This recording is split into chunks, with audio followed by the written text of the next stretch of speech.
Miguel de Unamuno nació en Bilbao en 1864. Personal, apasionado e individualista, alzó insobornablemente los temas del cristianismo y del ser español, buscando sacudir a sus lectores y despertarlos a la tragedia típicamente humana de tener que morir sin querer morir. Bienvenidos, amigos, ¿cómo les va? Hoy vamos a tratar en este espacio de divulgación filosófica de un filósofo que también fue realmente un personaje, lo que llaman los franceses un caractère, alguien que verdaderamente tenía una personalidad a veces excesivamente marcada. Don Miguel de Unamuno y Hugo fue un hombre singular en todos los sentidos de la palabra. Tuvo una enorme presencia en Europa, quizá pocos filósofos, no hay muchos filósofos españoles, y junto con Ortega es siempre el filósofo que se menciona, el filósofo de cabecera, digamos, pero él además tuvo una dimensión de hombre público, probablemente favorecida por su propia idiosincrasia, por su propio aspecto quijotesco, inconfundible, con esa especie de clergyman permanente que vestía, y con una personalidad más bien arrolladora y poco dada a concesiones, exilado por haber atacado a la monarquía en España y haber encabezado más o menos movimientos subversivos, siempre muy idiosincrásicos, por supuesto. Vivió toda su vida en una especie de permanente oposición. Uno de sus libros, de su recopilación de ensayos, se llama Contra esto y aquello, con lo cual ya indica que verdaderamente ese era su talante, era un talante polémico, un talante paradójico. A él le encantaban las paradojas y acuñó una especie de estilo de intelectual basado en la paradoja.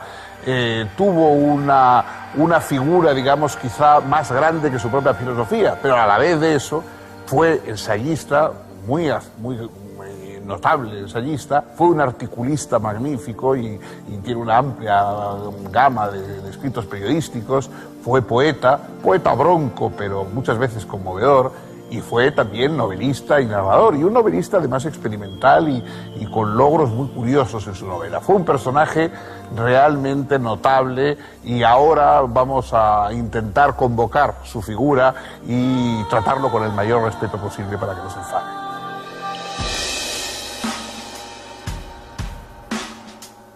Proveniente de una familia de clase media, Miguel de Unamuno y Hugo realizó sus primeros estudios en el Colegio de San Nicolás, en Bilbao. De niño vivió el asedio de su ciudad durante la Tercera Guerra Carlista, experiencia traumática que varios años después sería el tema de su primera novela, Paz en la Guerra. Estudió Filosofía y Letras en la Universidad de Madrid, doctorándose con una tesis titulada Crítica del problema sobre el origen y prehistoria de la raza vasca. En 1885 publicó sus dos primeros libros, Del elemento alienígena en el idioma vasco y Guernica. También comenzó a ejercer la docencia y a colaborar con el periódico Noticiero de Bilbao. En 1889 viajó por Suiza, Italia y Francia, y a principios de 1891 contrajo matrimonio con su amor de toda la vida, Concha Lizárraga. Poco después ocupó la cátedra de Lengua y Literatura Griega en la Universidad de Salamanca, de la que fue rector a partir de 1901.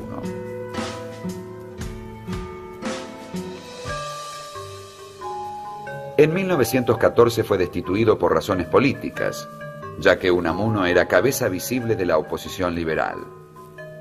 Por esa época fue condenado a prisión por injurias contra el rey, si bien la condena no llegó a cumplirse. En 1920 fue elegido por sus colegas decano de la Facultad de Filosofía y Letras y al año siguiente vicerrector. En 1924 el dictador Primo de Rivera lo destituyó y desterró como consecuencia de sus ataques al régimen. Fue indultado al poco tiempo, pero Unamuno, decidido a no volver mientras la tiranía continuase vigente, vivió en París primero y en Hendaya, en la Vascongada francesa, hasta 1930. Al caer la dictadura, volvió triunfalmente a Salamanca, Fue elegido concejal por la coalición republicano-socialista en 1931. Proclamada la República, volvió a su cargo de rector en la Universidad de Salamanca y a la vez fue elegido diputado ante las Cortes. El curso de los acontecimientos lo fue decepcionando y en 1933 decidió abandonar la arena parlamentaria. Al año siguiente se jubiló de la actividad docente en medio del reconocimiento general.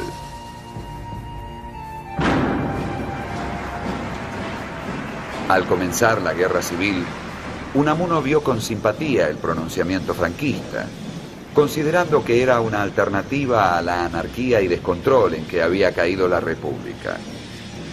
El comandante del Valle le ofreció un cargo de concejal que él aceptó.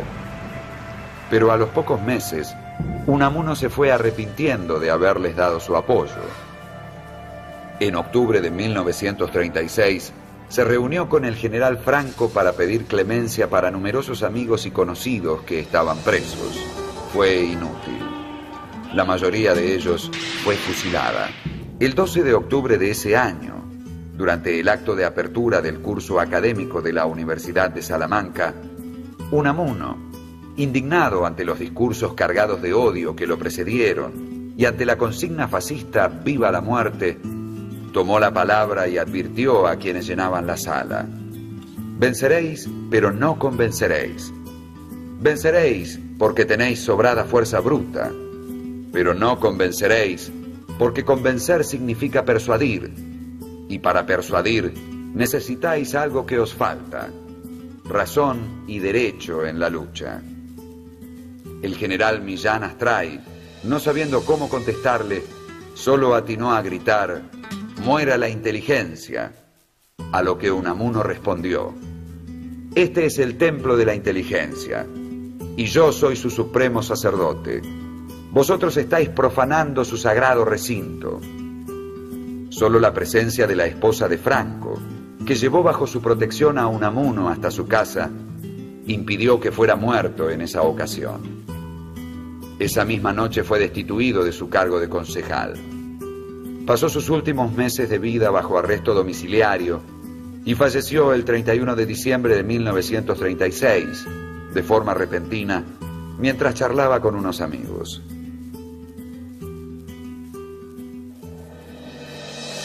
Unamuno fue una especie de existencialista. Probablemente a él no le hubiera gustado, como no le gustaba ninguna caracterización, porque cualquier caracterización significaba que él estaba con otros y a él le gustaba siempre encontrarse solo y bien patente. Pero se le puede encuadrar dentro del existencialismo en una corriente que pasa por Kierkegaard y que en cierta medida luego llevará hasta figuras como Heidegger, etc. ¿Existencialismo en qué sentido? En el sentido de que Unamuno pone en el centro de su reflexión no al hombre abstracto. Él detestaba la idea de un hombre abstracto, de un género, algo sin atributos, sino el hombre, como decía él, de carne y hueso.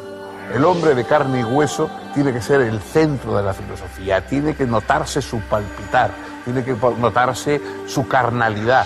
Y sobre todo tiene que notarse los verdaderos afanes, porque los seres humanos tenemos afanes propios ligados a nuestra condición carnal. ¿Cuál es el fundamental de todos? No morir. La muerte es algo con lo que somos incompatibles, que no podemos soportar, y sobre todo Unamuno es un enemigo decidido de la muerte. Hay luego un pensador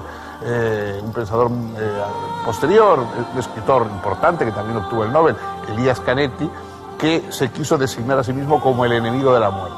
Yo creo que ese término del enemigo de la muerte podría haberlo ya pedido antes Unamuno, o por lo menos el amigo de la inmortalidad, ¿no? En su obra más conocida y más vigorosa, El sentimiento trágico de la vida en los hombres y en los pueblos, Unamuno reivindica esa petición de la inmortalidad, pero no como algo que uno busca porque tenga fe en el más allá, sino porque me da la gana, porque yo lo que quiero es no morirme. Y dice él: quiero vivir yo, tal como soy, con mi carne, con mis vicios, tal y como existo, quiero seguir, no quiero morir, ¿no?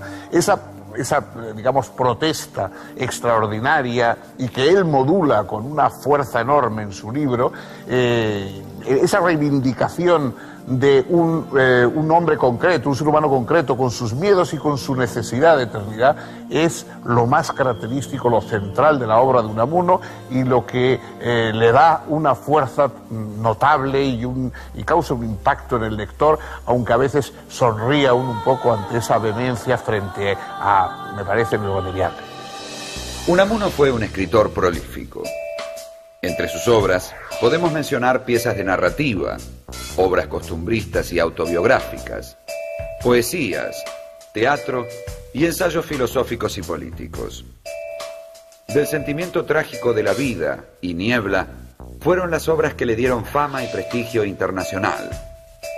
Al morir, estaba escribiendo unas notas sobre la Revolución y la Guerra Civil Españolas que, bajo el título El resentimiento trágico de la vida, quedarían inconclusas. Es interesante hacer notar que las dos figuras filosóficas más notables, sin duda, del siglo XX en España, son, por una parte, Miguel de Unamuno y por otra parte, José Ortega y Gasset.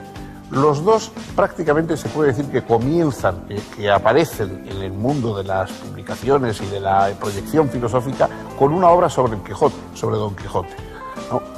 Ortega escribió Las Meditaciones del Quijote y Unamuno escribió La vida de Don Quijote y Sancho.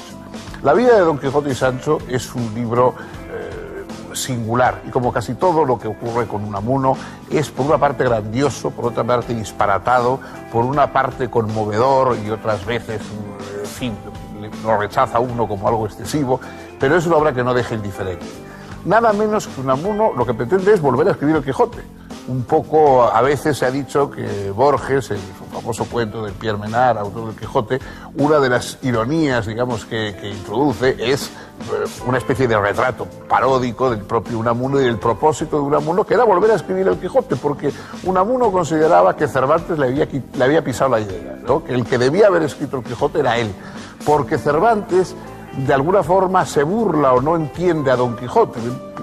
Unamuno piensa que Cervantes está por debajo de su tarea, que lo presenta a Don Quijote como alguien risible cuando Don Quijote es el único personaje serio que hay en la novela y puede que en la historia, ¿no? Entonces, Unamuno convierte a Don Quijote en una figura casi mística, en una figura religiosa, en una especie de santo, en un abanderado tras el cual hay que ir. Esa frase que en un momento determinado dice Don Quijote, en un contexto nada enfático, cuando dice yo sé quién soy, esa frase es la que más conmueve a Unamuno.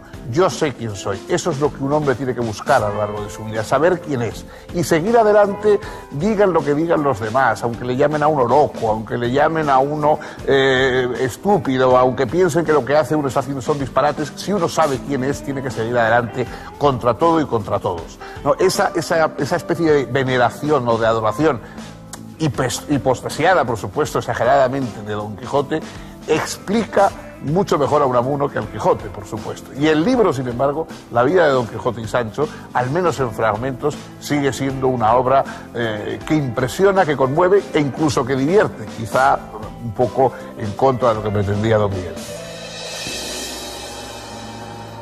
En su Vida de Don Quijote y Sancho, Unamuno expuso que la relación entre ambos personajes representaba la tensión entre razón y locura que constituye siempre la unidad de la vida.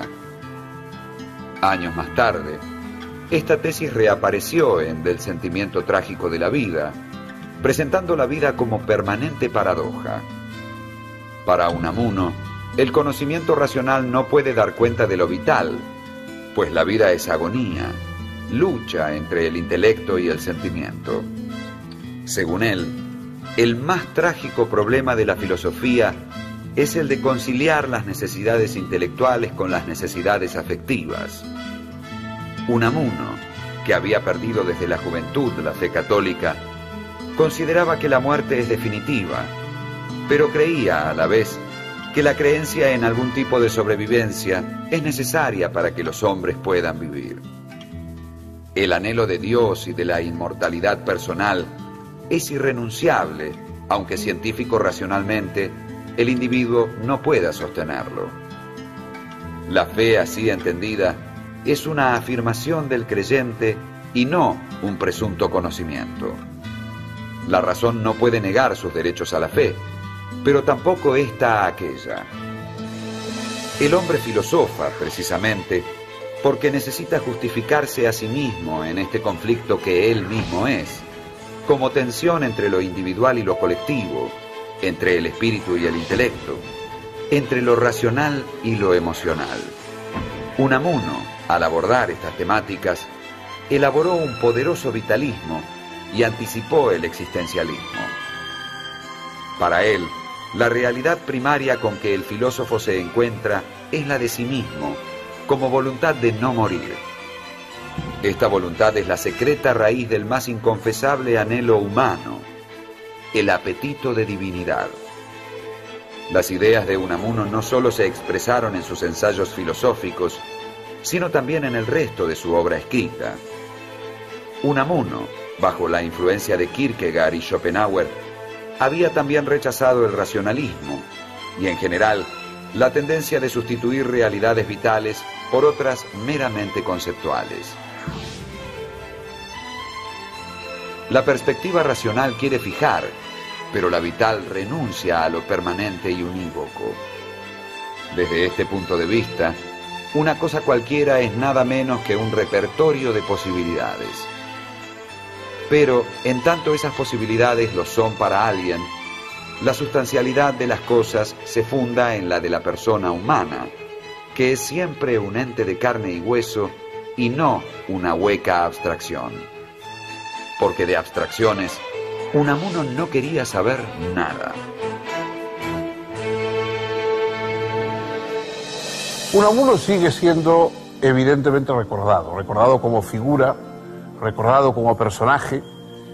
Quienes le leen otra vez encuentran un estilo bronco pero sorprendentemente moderno. Otros escritores tienen más la fecha de caducidad.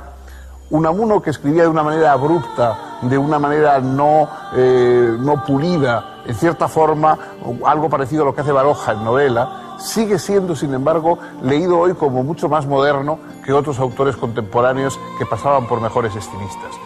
En las novelas, Unamuno introduce conceptos interesantes. La novela Niebla, bueno, él no las llamaba novelas, sino nivolas, para marcar su diferencia respecto al resto de los novelistas. En alguna novela suya, como Niebla, salen por primera vez algo que luego se ha convertido en relativamente habitual y que aparece en obras de Pirandello, etcétera. Salen los propios personajes hablando con el autor, ¿no? En Niebla el personaje va a enfrentarse con su autor y, bueno, trata de matarle. Él tenía muchos elementos originales, algunos de sus historias además siguen siendo reflexiones, por ejemplo, sobre el tema religioso, que está constantemente en el fondo, ¿no? La religión, él hubiera querido creer porque eso le habría venido bien para asegurar su inmortalidad, pero no termina de poder creer y eso lo desgarra. Hay un cuento suyo, San Manuel Bueno Mártir, sobre la vida de un cura que ha perdido la fe, pero que sigue haciendo de cura porque quiere ayudar a los demás, que es extraordinariamente bonito y que verdaderamente es un logro literario de primer orden. Y muchos de sus poemas también tienen esta categoría. Pero, sobre todo, yo creo que lo que sigue quedando de Unamuno es su propia figura, la fuerza de su figura, lo inclasificable, esa especie de entereza que tuvo, y yo creo que en el momento de más entereza, el momento más característico, fue cuando en plena guerra civil, 3 meses antes de morir, en la Universidad de Salamanca, en un acto tumultuoso donde estaban todos los falangistas, donde estaba Millán Astray, donde estaba Carmen Polo de Franco, en un acto, digamos, en que era prudente cualquier cosa, estaba habiendo fusilamientos esa misma mañana en la ciudad, y era prudente cualquier cosa menos alzar la voz contra los vencedores. Él se levantó para soltar un discurso defendiendo la inteligencia, defendiendo la razón contra la fuerza y diciéndole en su propia cara: podéis vencer pero no convencer. Ese momento, ya final de su vida, 3 meses después murió, demuestra que en Unamuno no solo era todo fachada y prosopopeya, sino que también había una entereza y una grandeza de ánimo reales. Hasta aquí hemos llegado hoy. El próximo día traeremos otro filósofo y esperamos contar con ustedes.